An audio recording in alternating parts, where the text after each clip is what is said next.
Audio Jungle.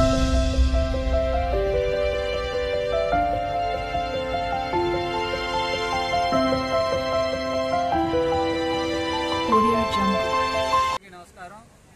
Gudluru మండల రాజకీయ చరిత్రలో ఎన్నడూ కూడా ఇలాంటి సంస్కృతి లేదు. ఇలా ఫ్లెక్సీ చించే సంస్కృతి ఎప్పుడు కూడా లేదు. ఈరోజు ఇది ఒక పిరికిబంద చర్య, ఒక దుర్మార్గమైన చర్య. ఎందుకంటే ఇవాళ వాళ్ళు చించింది ఒక ఫ్లెక్సీ మాత్రమే కాదు. ఆంధ్రప్రదేశ్ రాష్ట్రంలో ఎన్డీఏ కూటమి ప్రజాప్రభుత్వం ఏర్పడడానికి ముఖ్య కారకుడైనటువంటి జనసేన అధినేత పవన్ కళ్యాణ్ గారి ఫ్లెక్సీని ఏర్పాటు చేస్తే, ఆ పుట్టినరోజు సందర్భంగా ఫ్లెక్సీని ఏర్పాటు చేస్తే ఆ ఫ్లెక్సీని కొంతమంది దుర్మార్గులు రాత్రి చించడం జరిగింది. ఎవరైనా సరే ఆ ఫ్లెక్సీ చించిన వారిని ఖచ్చితంగా పోలీసు వారు తగిన చర్య తీసుకొని వారి మీద చర్యలు తీసుకోవాల్సిందిగా మా ఎన్డీఏ కూటమి తరఫున బీజేపీ, జనసేన, టీడీపీ వాళ్ళ తరఫున మేము కోరుకుంటున్నాం.